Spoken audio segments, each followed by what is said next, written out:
Joy Mukherjee Hindi फिल्मों के आकर्षक अभिनेताओं में से एक थे। वो उन अभिनेताओं में से एक थे जिन्होंने भारतीय दर्शकों के दिलों पर बहुत लंबे समय तक राज किया। जॉय मुखर्जी के परिवार का फिल्मों से काफ़ी पुराना रिश्ता रहा। वो खुद मशहूर अभिनेता अशोक कुमार के भांजे थे।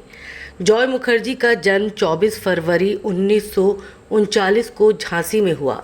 उनके पिता का नाम शशिधर मुखर्जी और माता सती देवी था। जॉय मुखर्जी के पिता भी फिल्मों से जुड़े हुए थे। जॉय मुखर्जी के भाई सोमू मुखर्जी प्रसिद्ध अभिनेत्री तनुजा के पति थे। फिल्म सूत्रों के आदि गुरु कहे जाने वाले शशिधर मुखर्जी का पूरा परिवार फिल्मी रहा, लेकिन उनके बेटे जॉय मुखर्जी को फिल्म अभिनेता बनना कतई पसंद नहीं था।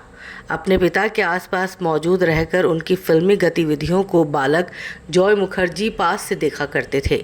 शूटिंग के समय दृश्य उन्हें किसी तमाशे के जैसे लगते थे। जॉय मुखर्जी का इरादा टेनिस खिलाड़ी बनकर अंतर्राष्ट्रीय प्रसिद्धि प्राप्त करना था। जब वो बीए की पढ़ाई कर रहे थे तभी एक दिन उनके पिता ने पूछ लिया कि आखिर वो अपनी ज़िंदगी में क्या करना चाहते हैं। इस सवाल के साथ ही उन्होंने फिल्म हम हिंदुस्तानी का कॉन्ट्रैक्ट भी जॉय के सामने रख दिया।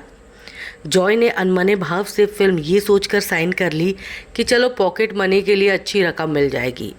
जब फिल्म का ट्रायल शो हुआ तो प्रीव्यू थिएटर से वो भागकर घर आ गए। पर्दे पर अपने अभिनय और लुक को वो बर्दाश्त नहीं कर पा रहे थे। जॉय मुखर्जी की किस्मत में टेनिस खिलाड़ी बनने की लकीरें नहीं थी। उन्हें 2-3 फिल्मों के और प्रस्ताव मिले। शुरू में वो झिझक रहे थे, लेकिन धीरे धीरे उनकी दिलचस्पी फिल्मों में बढ़ती चली गई और इसका परिणाम भी सामने आने लगा। वो अपनी बीए की पढ़ाई में पिछड़ गए और तृतीय श्रेणी में उत्तीर्ण हुए।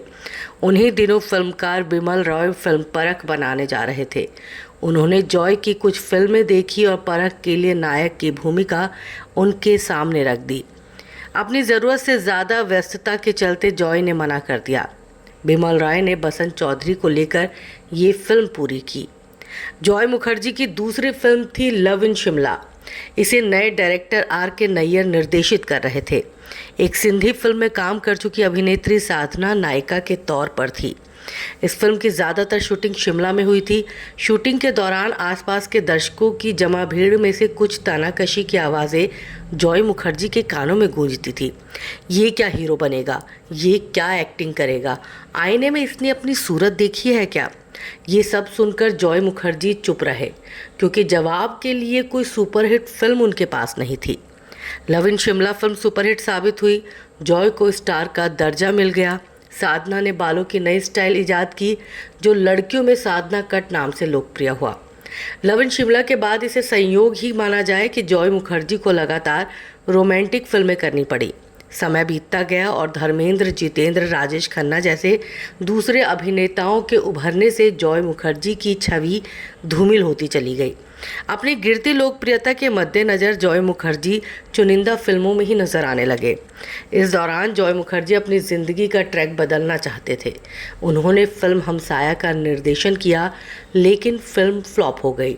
इस पर जॉय को सोचना था कि ये उनका गलत समय में लिया गया गलत फैसला था। उन्होंने हमसाया के बाद राजेश खन्ना और जीनत अमान को लेकर छैला बाबू फिल्म भी निर्देशित की, लेकिन इस बार भी उनके हाथ नाकामयाबी लगी।